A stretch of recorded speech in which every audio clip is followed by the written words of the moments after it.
Shalom peuple de Dieu, shalom Église de Jésus-Christ. Je vous invite à partager ce live dans vos groupes, à vos amis. Je vais commencer ce direct qui a déjà même commencé. Je vais parler du message que je vais libérer. Un message totalement prophétique. Que je vais libérer ce soir.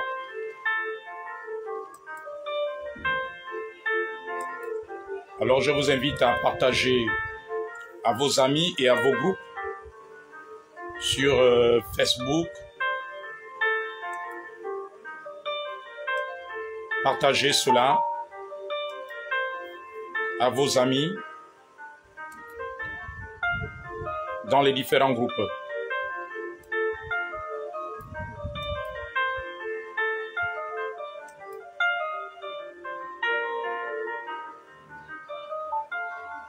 Je vous invite à le faire.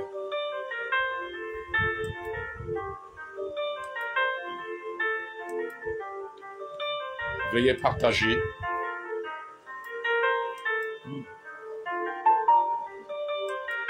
Ains no shnai kiris nur yorushai mekandos nur yorushaya. Mekandos nur yenestai kiris nur yorushai bilkandu. Andor sto koma hander keneres nur yorushir. Merci Jésus parce que tu es la vie. Tu es la vie qui nous a été donnée. Tu es la vie éternelle. Merci pour ta présence et ton onction ce soir. Merci pour ta présence parce que tu es la vie. À qui d'autre irons-nous si ce n'est qu'à toi? Tu es la vie. Tu as les paroles de la vie éternelle. Tu es la vie. Merci Seigneur pour ta vie. Merci Seigneur pour ta puissance. Merci Seigneur pour ta vie. Parce que tu es la vie. Merci parce que tu es la vie. Merci Jésus. Tu es la vie. Tu es la vie. Merci Seigneur. Tu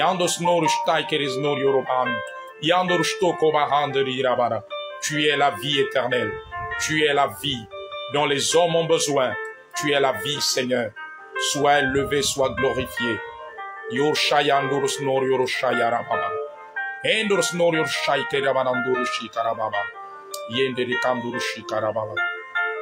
Chers bien-aimés, chers amis, sur Facebook, Église de Jésus-Christ, je vous salue dans le nom de Jésus-Christ, au nom de notre Seigneur Jésus-Christ, qui me fait la grâce d'être son porte-parole, d'être son messager, qui me fait la grâce d'être un vase afin de transmettre ce que j'ai entendu du royaume de Dieu, ce que j'ai entendu, j'ai reçu de lui. Je voudrais le transmettre fidèlement. Ce que j'ai reçu de lui, au sortir d'une séance de prière que j'ai eue en ce jeudi 19 août avec quelques personnes, l'Esprit de Dieu est descendu sur moi et je commençais à recevoir des messages, des révélations.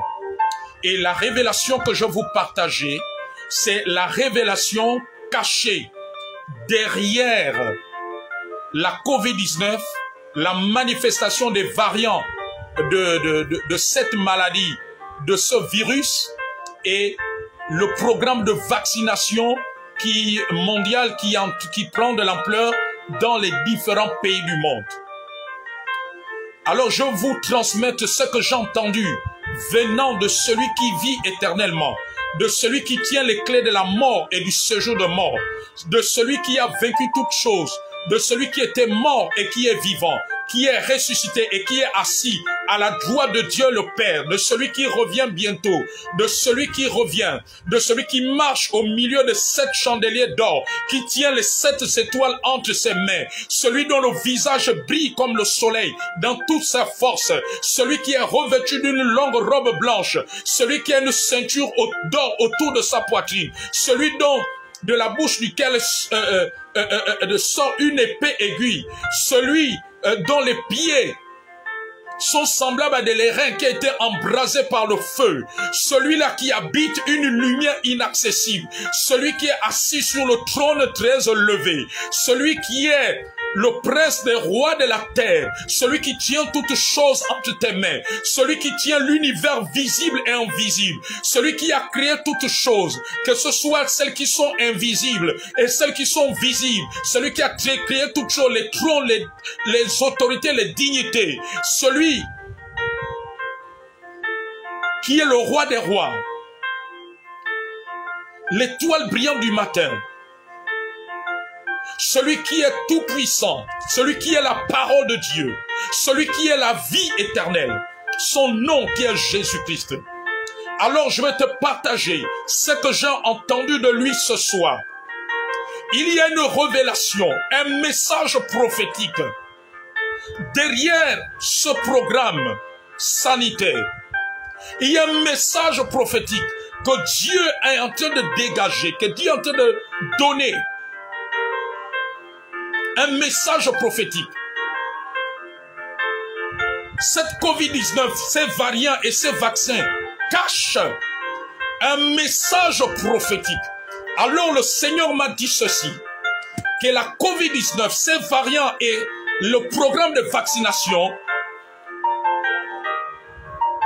prophétiquement parlant, introduisent le monde dans une ère de ténèbres. Écoutez bien, dans une ère de ténèbres, une ère de ténèbres, une ère de trouble, une ère de peur, une ère de ténèbres, parce que le trouble, la peur, l'angoisse, tout ça là, ça symbolise les ténèbres. Dans une ère de ténèbres, comme ce qui s'est passé lors de la crucifixion de Jésus, les ténèbres se sont abattues sur la terre, le ciel s'est obscurci. Alors cela introduit le monde dans une ère de ténèbres. Et c'est la première révélation que le Seigneur m'a dit. Le monde est rentré dans une ère de ténèbres depuis que cette maladie a été. Frère, une voie pour la manifestation des signes et des prodiges. Des signes et des prodiges. Dieu désire manifester les signes et les prodiges.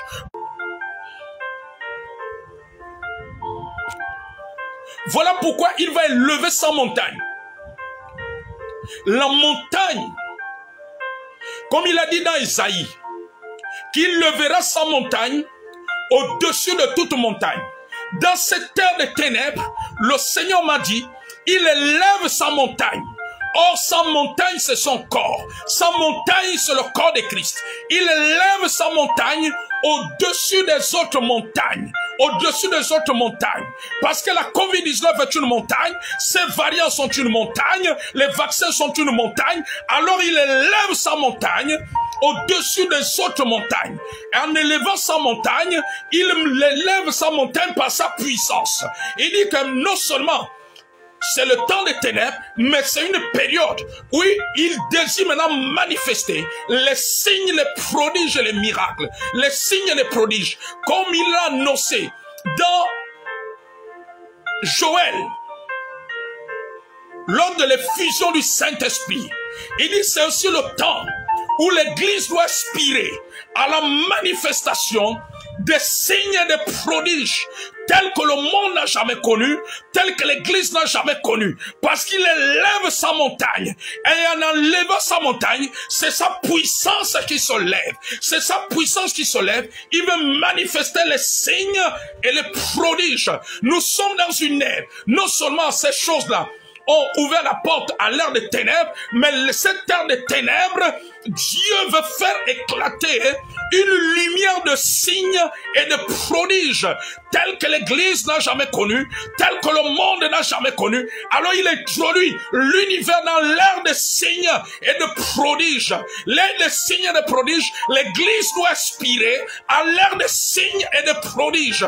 L'Église doit aspirer. Il dit que c'est la période où il veut déployer des signes et des prodiges. Il élève sa montagne au-dessus de toute montagne. Sa montagne, c'est son corps. Sa montagne, c'est son Église. Sa montagne, c'est son peuple. Il élève pour manifester les signes et les prodiges. Il veut amener l'église comme lorsque Élie était sur la montagne. Étant sur la montagne, le feu était descendu. Le feu était descendu. C'est l'heure de la manifestation des signes et des prodiges tels que nous n'avons jamais connus, tels que nous n'avons jamais connus. Car Dieu va faire des choses qui vont étonner l'humain, qui vont étonner l'être humain, qui vont étonner la science, qui vont étonner les recherches scientifiques. L'église doit aspirer, parce que cela est déjà décrété. Dieu a déjà écrit que cette terre ténébreuse, ce temps de ténèbres, soit le temps des signes et des prodiges, tels que le monde n'a jamais connu, tels que les hommes n'ont jamais connu. Il dit que ce qui se passera, tout ce qui est désastreux, qui pourra se passer, ce qu'il aurait permis. Mais ce que Dieu n'aura pas permis ne se manifestera pas, ne s'accomplira pas. Tout dégât que Dieu n'a pas permis, tout dégât que Dieu n'a pas permis ne se manifestera pas, parce qu'il y aura une intervention surnaturelle telle que nous n'avons jamais vue. Une intervention surnaturelle parce que c'est Dieu qui a créé l'homme et Dieu a la toute puissance. Face à certaines choses, il dit cela, nous allons réellement vivre. Ce qu'il a dit, il change les temps et les circonstances. Les temps et les circonstances. Alors le monde rentre dans cette ère.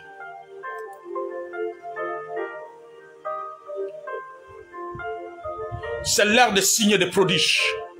Il dit l'église doit aspirer à l'ère des signes et des prodiges. Jésus n'est pas resté dans le tombeau. Il est ressuscité. Il dit ces choses sont en train d'introduire le monde dans le tombeau. Mais Jésus n'est pas resté dans le tombeau. Alors il dit que l'église ne soit pas dans le tombeau. N'est pas l'attitude du tombeau, n'est pas l'attitude du deuil. Il dit ôte le deuil, église. L'église n'a qu'à ôter le deuil. Le diable est en train de répandre le deuil. Cette pandémie amène la peur et le deuil. Alors l'église doit sortir du tombeau. Parce que Christ est ressuscité. Il est descendu dans les régions inférieures de la terre. Alors c'est l'heure des signes et des prodiges, où Dieu va manifester les signes des prodiges. Comme au temps de Moïse, lorsque la verge, le bâton de Moïse transformé en serpent, avait avalé les autres serpents. Dieu élève sa montagne au-dessus des autres montagnes. Sa montagne qui est le symbole de son église et de sa puissance.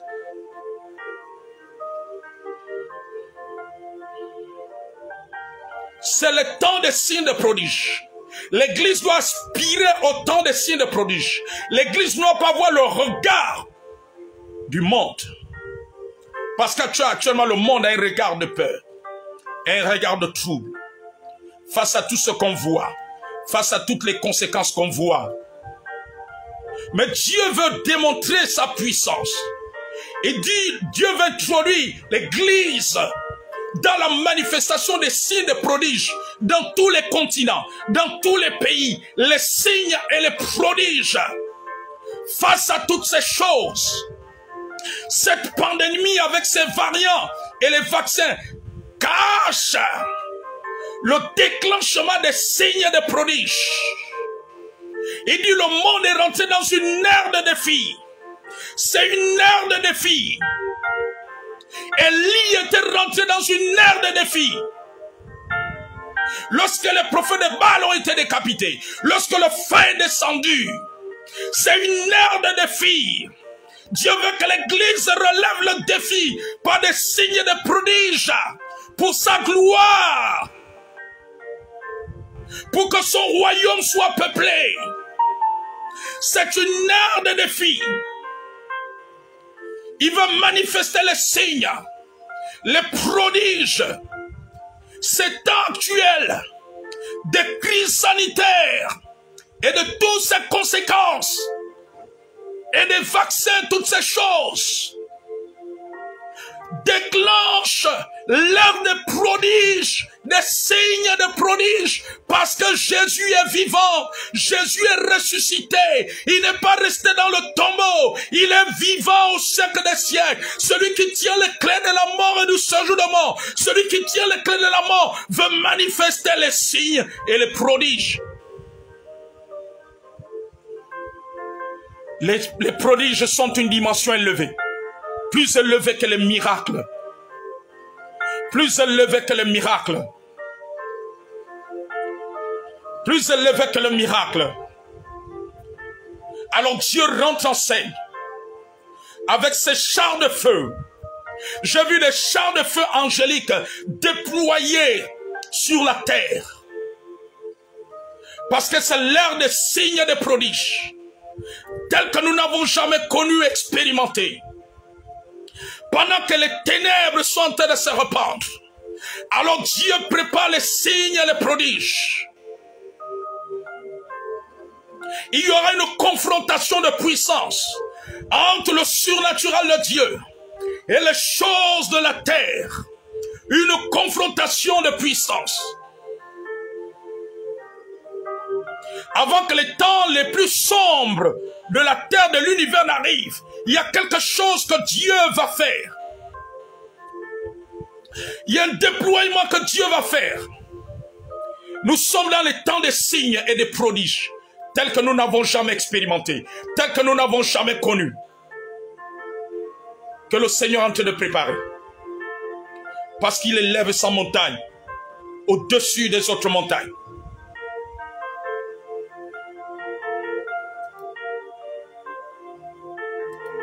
Il élève sa montagne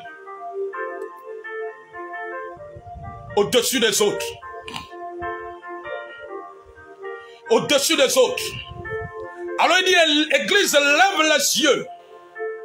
Lève les yeux vers celui qui est le consommateur et le rémunérateur de la foi, Jésus-Christ. Il dit, lève les yeux. Dans ces temps, la même manière qu'il avait amené Pierre, Jacques et Jean sur la montagne de la transfiguration, il appelle l'Église sur la montagne de la transfiguration. Parce que la montagne de la transfiguration est une montagne où le surnaturel de Dieu se manifeste. Où le surnaturel de Dieu se manifeste. Ils ont vu Élie et Moïse. Et Élie et Moïse sont deux prophètes qui ont transporté la dimension surnaturelle, la dimension des prodiges, des signes et des prodiges. Ils ont opéré dans la dimension des signes et des prodiges. Alors Dieu appelle l'Église à la montagne de la transfiguration. À la montagne pour être en connexion. En connexion. Lorsque Pierre et Jacques et Jean se sont retrouvés sur la montagne de la transfiguration, en fait, ils ont été connectés. Il y a eu une connexion. Une connexion. Voilà pourquoi l'onction d'Élie est une onction des derniers temps, une onction de préparation, et qui a travaillé avec Jean-Baptiste. Qui a travaillé avec eux. Alors les apôtres, étant l'image de l'église de la dernière heure, l'église des derniers jours, l'église des temps de la fin, Dieu les a mis en contact avec Élie et Moïse. C'était un signe prophétique. Lorsque le peuple d'Israël est sorti de l'Égypte, c'était l'église. Parce que l'église vient de Ecclésia, qui veut dire hors d'eux. Dieu a mené le peuple d'Israël hors de l'Égypte. L'Égypte est le symbole du monde. Et c'était sous l'onction de Moïse.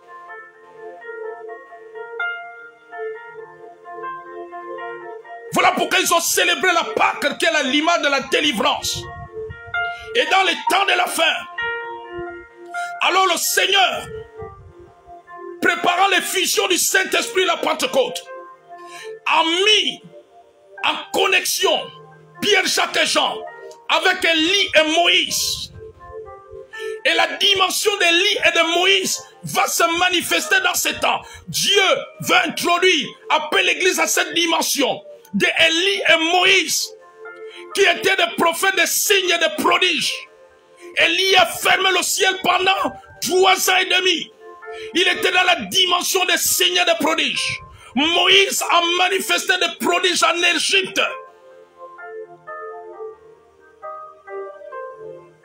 Alors il va amener l'église à la dimension de prodige. Il appelle l'église sur la montagne de la transfiguration. Sur la montagne de la transfiguration. Sur sa montagne. C'est une dimension élevée. Il fallait se lever pour voir Élie et Moïse. C'est pour cela qu'il élève sa montagne au-dessus des autres montagnes. Ils ont été connectés.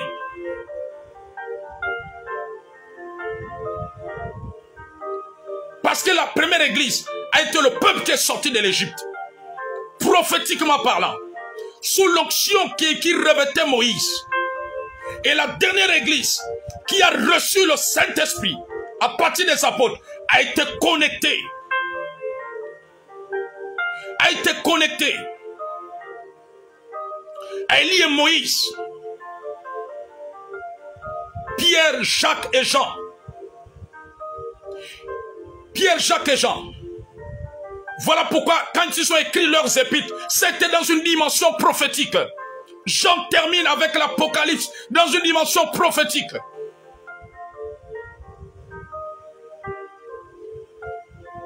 L'Église doit aspirer à cette dimension. Des signes et des prodiges. Parce que Jésus n'est pas mort. Il est ressuscité. Il est ressuscité. Jésus veut relever le défi à travers l'Église. Le défi de puissance. Le défi des signes. Le défi de prodiges. Lui, le prince des rois de la terre. Alors Dieu va mener l'Église à cette dimension. Pour sa gloire. Pour l'avancement de son royaume. Avant que la trompette ne sonne. Pour l'avancement de son royaume. Avant que la trompette ne sonne. Il veut te connecter à l'église. À la dimension de prodige. D'Élie et Moïse. Sur la montagne de la transfiguration. Alors il veut lever ta foi à cette dimension. Il veut que tu aspires à cette dimension. Il veut que tu aspires à cette dimension de prodige et de signes. Alors réveille-toi. Il dit relève-toi parmi les morts. Relève-toi parmi les morts. Parce que les morts dont Jésus parle ici, ce sont les païens, ce sont ceux qui ne connaissent pas Christ. Il dit réveille-toi parmi les morts. Relève-toi. Relève-toi. Relève-toi. Parce que tu es couché parmi les morts. Les morts qui sont ceux qui sont sans Christ. Tu es couché parmi les morts. Il dit relève-toi. Relève-toi. Il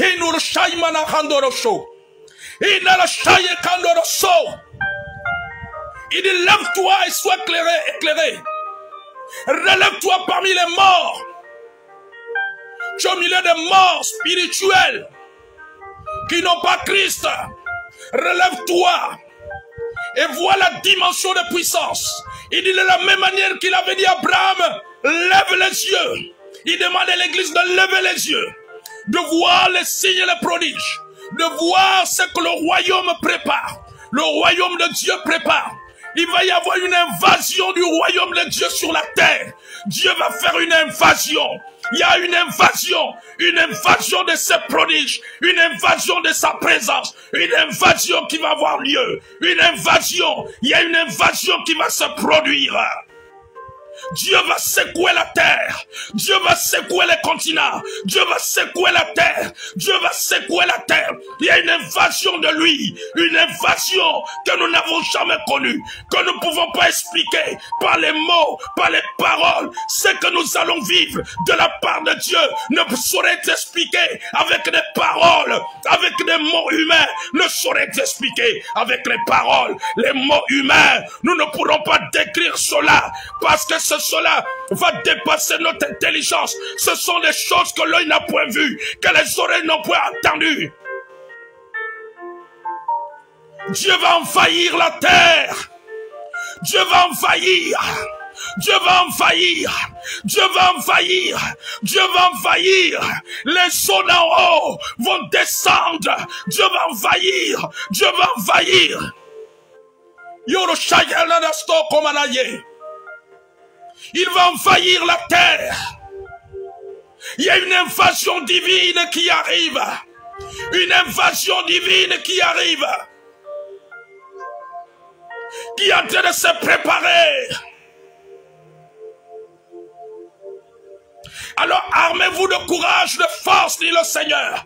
Puisez votre force dans l'union avec le Seigneur. Aspirez à cette dimension. Parce que nous sommes arrivés à l'heure des signes et des prodiges. Rien ne se fera si ce n'est selon sa volonté. Car il est celui qui a le dernier mot. Ce qu'il a écrit, il a écrit. Yandoro Shota Katoro Bababa. Car sa main contrôle toutes choses dans l'univers, visible et invisible. Il est le Dieu des nations. Alors tout se fera selon son plan prophétique. Selon son plan prophétique. Enoroshaya Manasno. Enoroshata Kondorosto Barai.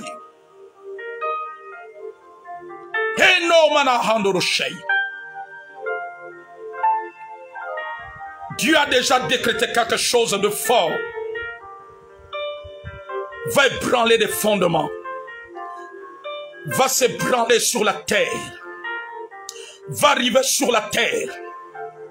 Va arriver sur la terre. Va arriver sur la terre.